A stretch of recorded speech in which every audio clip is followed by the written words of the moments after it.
அவர் கண்ட்ரோலாக இருக்கிறார்ல, நம்ம எப்படி இதுமா இருக்கணும்? அமைதியாக இருக்கணும். எப்படி இருக்கணுமா? சொல்லுவோம், பி ஸ்டில்.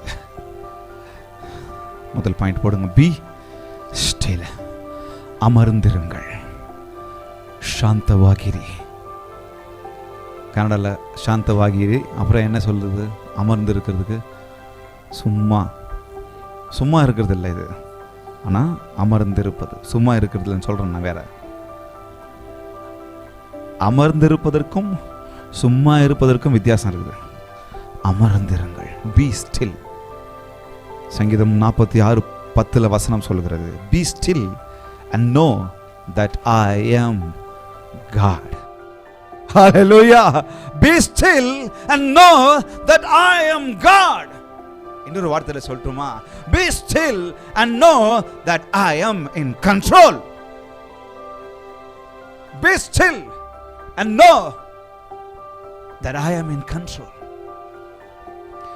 அமர்ந்திருந்து நான் கட்டுப்பாட்டில் இருக்கிறேன்றத மறக்காதீங்க. என்ன மீறி ஒன்றும் நடக்காதுன்றத மறக்காதீங்க. நான் எல்லாவற்றையும் என் கட்டுப்பாட்டில் கூடாக வைத்துக் கொண்டிருக்கிறேன். நான் எல்லாவற்றையும் அறிந்திருக்கிறேன். நான் எல்லாவற்றையும் பார்த்து கொண்டிருக்கிறேன் என்பதை மறக்க வேண்டாங்க. நீங்கள் அமர்ந்திருந்து நானே தேவன் என்று அறிந்திருங்கள். ஜாதிகளுக்குள்ளே உயர்ந்திருப்பேன், பூமியிலே உயர்ந்திருப்பேன். ஹல்லேலூயா. மறக்க வேண்டாம். சொல்லமா, remember God is in control. So அதனுடைய அர்த்தம் என்ன?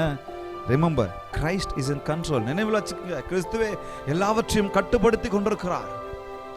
நினைவில் வச்சுக்கோங்க, கட்டுப்பாட்டுக்குள்ளாக தன்னோட கண்ட்ரோல் பிலாங்ஸ் டு கிரைஸ்ட். எதையும் கிரைஸ்ட் கண்ட்ரோலுக்குள்ள இருக்குது.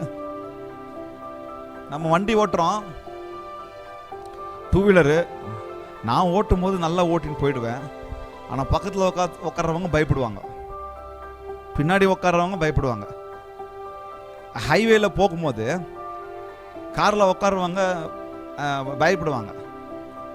எங்கள் மம்மியை ஒரு தடவை என்ன பண்ண, காரில் உட்காந்து தனியாக நானும் மம்மியும் ஒரு நாள் காரில் ஓட்டிகிட்டு வந்தோம். சூழ்நிலை நைட்டில் வர வேண்டியது. நைட்டில் ட்ராவல் அவங்களுக்கு பயம். ஆனால் ஓட்டுறது நான். அங்கே உட்காந்துட்டு வராங்க. ஒவ்வொரு தடவையும் அந்த இருட்டான சூழ்நிலை, ஆப்போசிட்டில் பெரிய காருங்க, லாரிங்க பெரிய பெரிய வேகமாக வரும்போது பார்த்துப்பா பார்த்துப்பா பார்த்துப்பா, ஓரமா போ ஓரமா போ ஓரமா போ. ஆனால் ஓட்டுறவங்க என்ன பண்ணுவாங்க? நான் பார்த்துக்கிறேன், என் கண்ட்ரோல் மீறி எதுவும் நடக்காது. நம்மக்கிட்ட ஒரு ஒரு அந்த கண்ட்ரோல் இருக்கிறதுனால நம்ம அடித்து ஓட்டிகிட்டே இருப்போம். ஆனால் பக்கத்தில் உட்கார்றவங்களுக்கு என்ன ஆகும்? கொஞ்சம் பயம் இருந்துக்கிட்டே தான் இருக்கும். ஒருவேளை டிரைவிங்கில் நாம் ஃபெயில் ஆகலாம், இந்த கிரைஸ்ட் ஃபெயில் ஆக மாட்டார். எதுலேயுமே ஃபெயில் ஆக மாட்டார். Remember, God is in control. பதற வேண்டாம். காருக்கு பக்கத்தில் உட்காந்துட்டு இருக்கிறீங்களா? கார் சீட்டுக்கு பக்கத்தில் பின்னாடி சீட்டில் உட்காந்துட்டு இருக்கிறீங்களா? ஜீசஸ் தான் டிரைவ் பண்ணிட்டு இருக்காரு. ஞாபகம் வச்சுக்கோங்க. உங்கள் லைஃப்பை, என் லைஃப்பை டிரைவ் பண்ணுறது யாரு? இந்த அப்பா. அவர் கண்ட்ரோலை மீறி எதுவும் போகாது. அவர் கமாண்ட் பண்ணுவார். Remember, Christ commands all things. உங்கள் வாழ்க்கையில், உங்கள் வாழ்க்கையில், என் வாழ்க்கையில் அவருடைய கமாண்ட் தான் நடக்கும். நான் ஒப்பு கொடுத்துட்டேன்ல, நான் எல்லாத்தையும் அர்ப்பணிச்சிட்டேன்ல, அவர் பாதத்தில் என்னைய சரணடைஞ்சிட்டேன்ல. அவர் உங்கள் வாழ்க்கையில், என் வாழ்க்கையில் கமாண்ட் பண்ணுவார். என் வாழ்க்கையில் எது நடக்கக்கூடாது அதை வெளியில் கமாண்ட் பண்ணுவார். Hallelujah. Remember, creation is under his control. இந்த உலகத்தில் இருக்கிற எதுவும், இயற்கை படைக்கப்பட்ட, அவரால் உருவாக்கப்பட்ட எதுவும் அவர் கண்ட்ரோல் இருக்குதுன்னு சொல்லி மறந்துடாதீங்க. Remember, circumstances are under his control. நினைவில் வச்சுக்கோங்க, சூழ்நிலைகள் எல்லாமே அனைத்தும் அவரது கட்டுப்பாட்டில் தான் இருக்கு. சுனாமி வந்துச்சு, எத்தனை பேர் கேள்வி கேட்டோம்? கடவுளுக்கு கண்ணு இல்லையா? இத்தனை பேர் செத்து போயிட்டாங்களே. ஒவ்வொரு டிசம்பர்லேயும் சென்னை பக்கம் தமிழ்நாடு பக்கம் தான் மழை வந்து எவ்வளோ உடைமைகளும் உயிரும் அடிச்சிட்டு போகுது. அப்போ என்ன பண்ணுறோம்? கடவுளுக்கு கண் இல்லையா? சில நிலநடுக்கம் ஜப்பானில் நடக்கும்போது இத்தனை லிட்டர் அளவில் வந்தது அப்படின்னு சொல்லி பார்க்கும்போது எத்தனையோ வீடுகளை உடஞ்சி விழும்பொழுது நம்ம என்ன பண்ணுறோம்? புலம்புறோமா? சர்க்கம்ஸ்டான்சஸ் எல்லாம் அவர் கண்ட்ரோலுக்குள்ள தான் இருக்குது. அவருக்கு தெரியாமல் ஒன்றும் நடக்கல. பதில் அவருக்கு தான் தெரியும். அதை விட்டுட்டு நான் கடவுளை குறித்து யோசிக்கக்கூடாது. Remember, he reigns. நினைவில் வச்சுக்குங்க, ஆட்சி செய்யறது யாருன்னா அவர்தான். இந்த உலகத்தையும் என்னையும் ஆட்சி செய்யறது அவர்தான். இப்போ எங்க இந்தியாவுக்கு யாரு தலைமை? முதல் குடிமகன் யாருன்னா இருக்கலாம். சில இடங்கள்ல இன்னும் ராஜா என்ன சொல்றது, ராஜாக்கள் கிங்டம் பண்ற மாதிரி ராஜாக்கள் சில இடங்கள்ல இருக்குது. சில அது சரியான வார்த்தை வரல. அந்த இடங்கள்ல அவங்க ராஜாவா இருக்கலாம். ஆனா ஆட்சி செய்யறது ஆண்டவர் தான். யார் எங்க ராஜாவா இருந்தாலும், யார் எங்க அதிகாரத்தில் இருந்தாலும், யார் எங்க பெரிய போஸ்ட்ல இருந்தாலும், யார் எங்க பெரிய இன்ஃப்ளூயன்சரா இருந்தாலும் ஆட்சி செய்யறது அவர் தான். வசனத்தை வாசிச்சோம், அவர் ராஜாக்களை தள்ளி தூக்கிட்டு வந்து நம்ம நினைக்கலாம், இவன் போய் இந்த ராஜா ரொம்ப கொடுங்கோவலா இருக்கானே, இந்த ராஜா மோசமா நடத்துறாரு. இந்த வருஷத்துல இப்போ தமிழ்நாட்டுக்கு எலெக்ஷன் வேற வரப்போகுது. யார் நல்லவங்க யார் கெட்டவங்க நம்மளுக்கு தெரியாது. ஒருத்தர் 10 ரூபாய் அடிச்சா இன்னொருத்தருக்கு 5 ரூபாய் அடிக்கிறாங்க. பரவாயில்ல, 5 ரூபாய் அடிக்கிறவங்களுக்கு கொடுக்கலாம், நம்ம ஓட்டு போட்டுறோம் போல. ஒவ்வொரு குடும்பத்துக்கும் இவ்வளவு ரூபா. சரி, யாரோ எப்படியோ வந்து உட்காரட்டும். யார் எங்க போஸ்ட்ல ஆட்சி செஞ்சாலும் அங்கிருந்து அனுமதி வராம இங்க ஒண்ணுமே நடக்காது. சொல்லமா, God reigns. நீங்க அதான் பாடணும், for the Lord God Almighty reigns. Hallelujah. நீர் கர்த்தர் அல்லவோ, நீ சர்வ வல்லவர் அல்லவோ, உமக்கு நாங்கள் பாடுகிறோம் என்று சொல்லி பாடுகிறோம். Remember, he reigns. He is in control அப்படின்னு சொன்னா இதான் அர்த்தம்.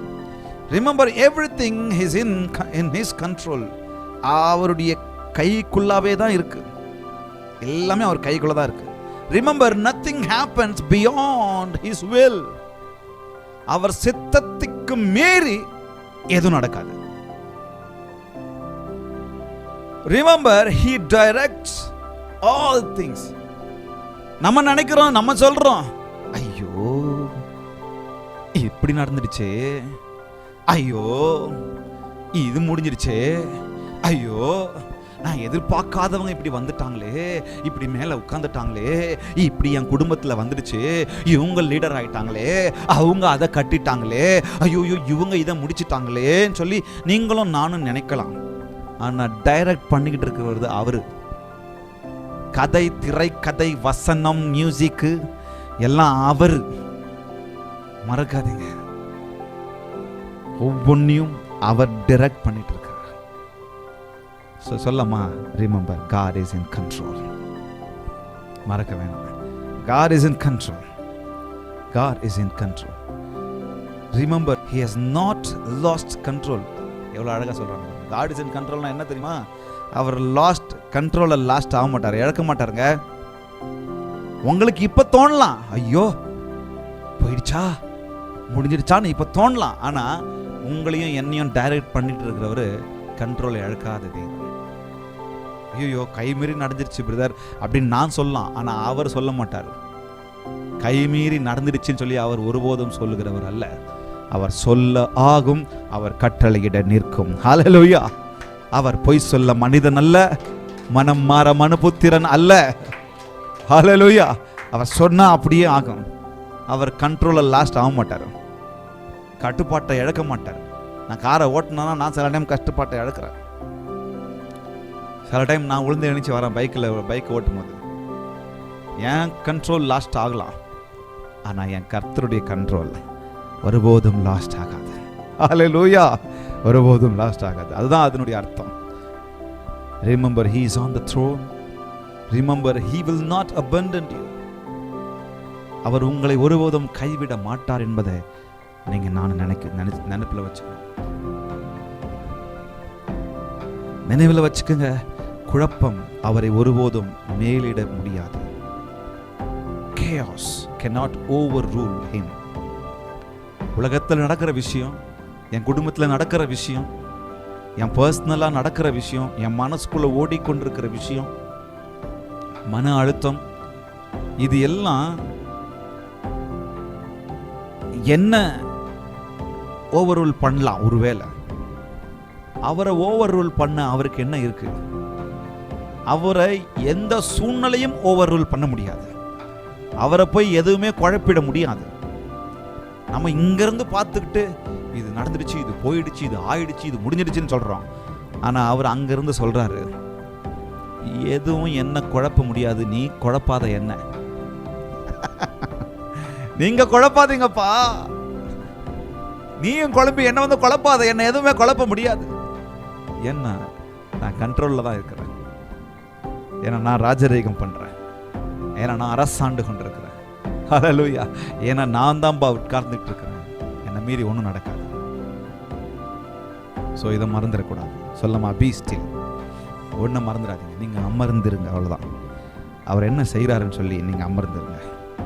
ஆக அமர்ந்திருந்து நானே தேவன் என்று அறியுங்கள். சங்கீதம் 103 சொல்கிறது, கர்த்தரே தேவன் என்று அறியுங்கள், நாம் அல்ல, அவரே நம்மை உண்டாக்கினார், நாம் அவர் ஜனங்களும் அவர் மேய்ச்சலின் ஆடுகளுமாயிருக்கிறோமே. சங்கீதம் 103.